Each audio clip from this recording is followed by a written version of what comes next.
You're Locked On NHL, your daily podcast on the National Hockey League. Part of the Locked On Podcast Network, your team every day.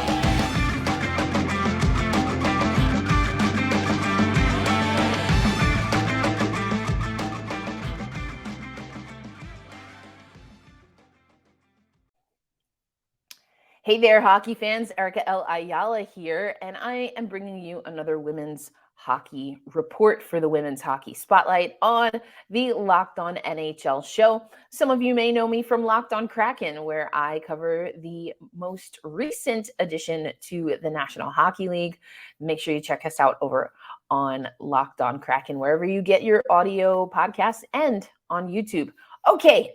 Last time we talked about women's hockey, I was on vacation, came back. We had a beautiful interview set up for you. As a matter of fact, we had batched a bunch of interviews, and then in one fell swoop, all of that went by the wayside. That is because the Premier Hockey Federation, also known as the PHF, where I served as a broadcaster, was acquired by the Mark Walter Group. Now, since that announcement, and that came on Friday, as a matter of fact, just after we recorded the Locked On NHL Women's Hockey Spotlight, which was an extended edition with Rachel Donner, the news officially came out: the Premier Hockey Federation ceasing operations, absorbed by the Mark Walter Group.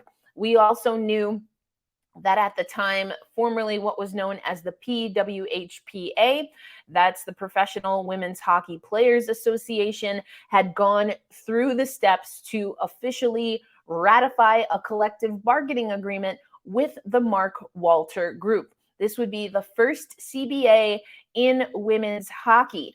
All of this happening at the same time. I was able to talk to a lot of experts, former commissioner of the PHF, Kraken, PWHPA consultant and Hockey Hall of Famer Jana Hefford, as well as Stan Kasten. Now, he will be on the board of the Mark Walter Group, who again has acquired the Premier Hockey Federation. So here's what I can tell you and what I know from my direct reporting.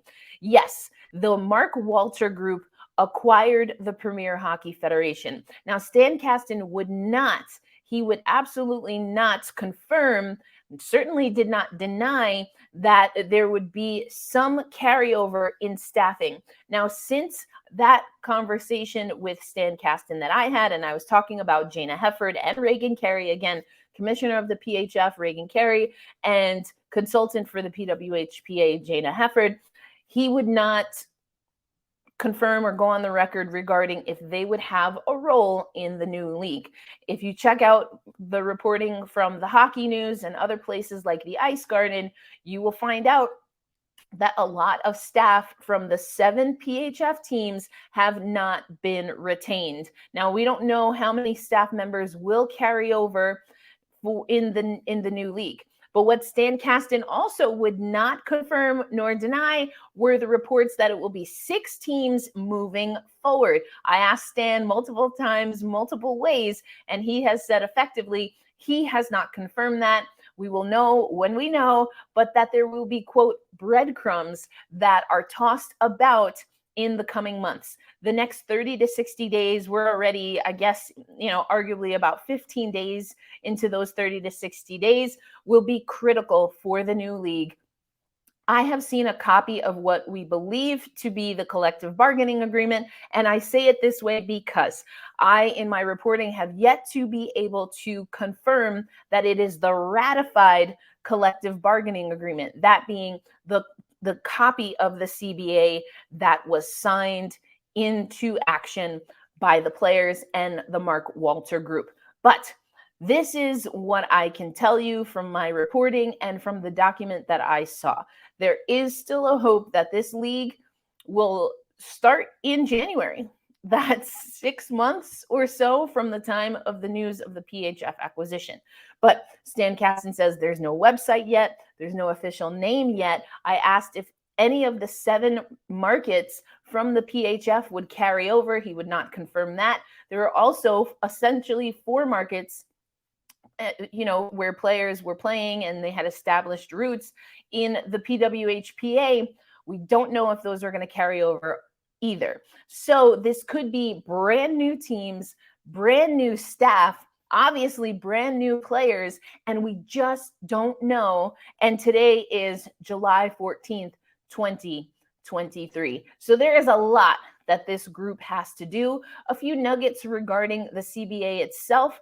The pay cycle and the pay structure, I think we really have to wait to figure out and to contextualize this new league versus the PHF and other leagues that were out there. Right now, in the document that I have seen, and others have reported this as well, I believe it's 9 players, a maximum of 9 players can earn $35,000 for the season. Now, that is the minimum. So if you think about just overall in the context of women's sports, even let alone men's sports, I was just watching reports on Shohei Ohtani and his floor being $50 million a year. That is small change. It is not what we would consider a livable wage in the United States. And so that is what we're seeing, a maximum contract at $35K. A minimum contract of $35K, maximum number of players at that minimum contract would be 9. Now, there's a minimum requirement. At least 6 players have to make $80K or more. So from the document that I saw, a little bit vague when it comes to this, but a minimum of 6 players have to make $80K, which, everyone else then on a 25-player roster has to fit somewhere in between. So again, these are the reports that we're seeing from my reporting, what I've seen, but we really have to wait and see how this is going to play out. There are other things like relocation stipends, housing stipends, especially for international players. So those are in the document that I saw. Again, the copy of the CBA that I saw, I do not know if it is the official ratified copy, but these are at least conversations that we know the new league is having. And I guess we're just going to have to wait to nibble on those breadcrumbs until we get more clarification. But as always, make sure you stay locked on the NHL channel. Every other week, I will bring you the women's hockey spotlight. And as we get more details, hopefully we can return to having players and executives come to talk about the landscape. But this is Erica L. Ayala, again, your host of Locked on Kraken. Going to sign out on this episode of the Women's Hockey Spotlight.